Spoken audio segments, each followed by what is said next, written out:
Well, hi, everybody. I'm Don Stewart, and welcome to our second edition of Breaking News for this Monday, the 14th day of July, 2025. And in the headlines, we find that Donald Trump vows billions of dollars in weapons for Ukraine and 100% secondary tariffs on Russia if no peace in 50 days. That was his big announcement today, and we'll do that story in the New York Post.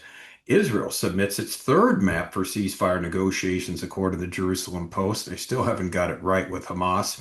Hamas keeps demanding more and more. Is the third time the charm, as we will ask? Or is it three strikes and you're out? We're not really sure.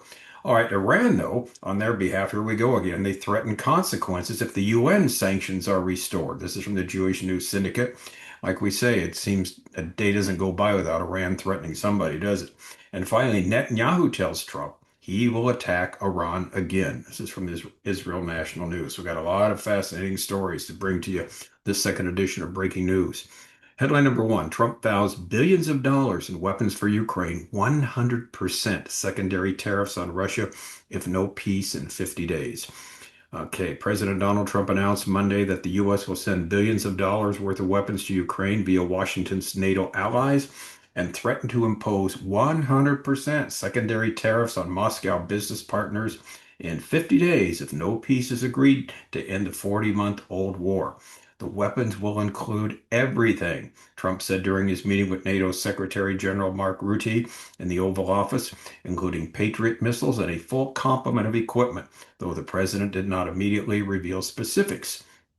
Later Monday, ahead of a White House faith luncheon, the 79-year-old Trump reiterated that there would be weapons of all kinds sent across the Atlantic, with other members of the alliance paying for them by raising their defense spending to 5% of the GDP over the next decade. We are going to be sending them weapons and they're going to be paying for them, Trump said. He always has everybody pay, which is great, with Rutte agreeing that the European country should be stepping up and paying for the American made material. This is really big, Rutte said. About the announcement, lauding Trump's leadership in supplying Kiev with this much needed weapons. It will mean that Ukraine can get its hands on really massive numbers of military equipment, both for air defense, but also missiles, ammunition, etc., etc., the NATO Secretary General and former Dutch Prime Minister added. Some Patriot missiles will be getting to Ukraine within days, Trump added, claiming that the European countries that already have the equipment will swap over and will replace the Ukrainian Patriots with the ones they have. NATO may choose to have certain of them sent to other countries where we can get a little additional speed, where the country will release something, and it'll be mostly in the form of a replacement, he added. Though Trump used the phrase secondary tariffs during his meeting with Rutte, Commerce Secretary Harold Lutnick later clarified that the president meant to announce secondary sanctions on Russia's trading partners. Secondary sanctions, and here's the key, are meant to punish individuals or entities who do business with a country. Should they take effect on September 2nd, 50 days from Monday, they are meant to put more pressure on Moscow, which has already been hit with direct sanctions by deterring further business and isolating Russia's economy. Trump has been hesitant to impose heavy sanctions on Russia, but has grown more and more frustrated in recent months with a lack of willingness by Russian President Putin to get a peace deal with Ukrainian President Zelensky. I'm disappointed in President Putin because I thought we would have a deal 2 months ago, but it doesn't seem to get it, but it doesn't seem to get there, Trump told reporters. I speak to him a lot about getting this thing done, and I always hang up and say, well, that was a nice phone call. And then missiles are launched into Kiev or some other city. And I said, strange. After all that happens, after that happens 3 or 4 times, you say that talk doesn't mean anything, he continued. My conversations with him are always very pleasant. They say, isn't that good? Very lovely conversation. And then the missiles go off that night. I go home, I tell the First Lady of Melania Trump, I spoke with Vladimir today. We had a wonderful conversation. She said, oh, really? Another city was just hit. So it's like, look, I don't want to say he's an assassin, but he's a tough guy. He's been proven over the years. He's fooled a lot of people. He fooled Bush. He fooled a lot of people, Clinton, Bush, Obama, Biden, but he didn't fool me. But what I say is that at a certain point, ultimately talk doesn't talk. It's got to be action. It's got to be results.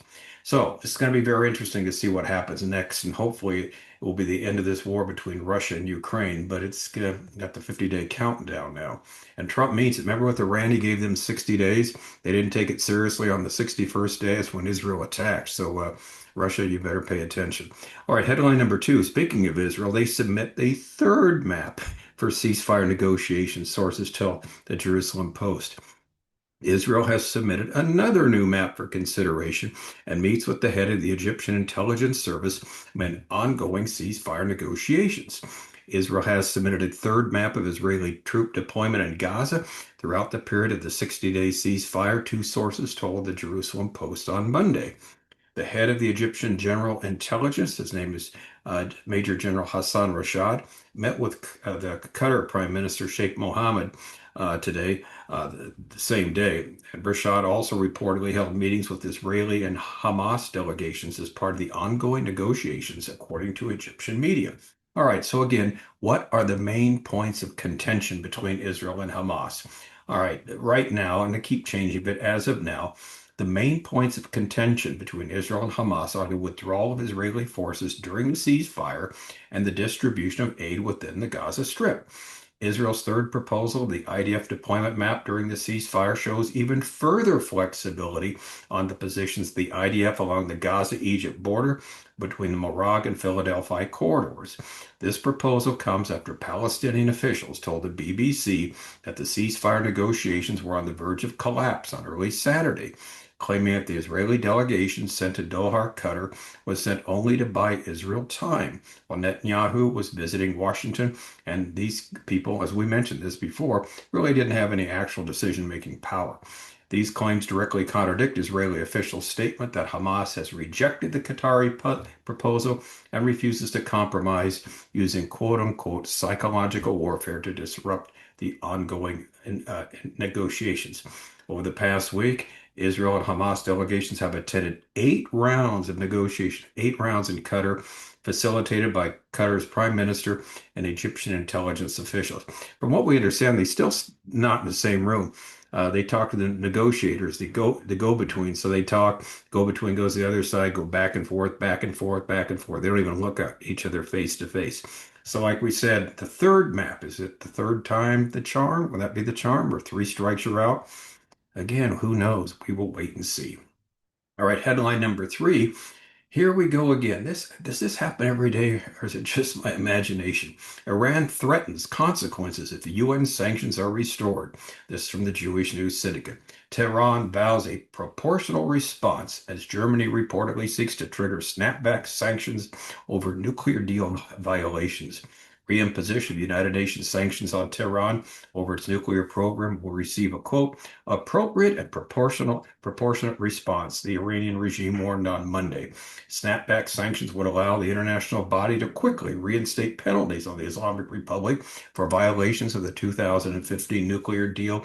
That's the famous JCPOA that Obama did. And recall back in 2015, a treaty has to be ratified by Congress. He did an end run around Congress, went straight to the UN Security Council and got it ratified, Joint Comprehensive Plan of Action. And in October of this year, as the 10 years are up, and so that's why they have to do something now, either to keep it going, to redo it, or whatever the case may be. So again, Iran is complaining about it as usual.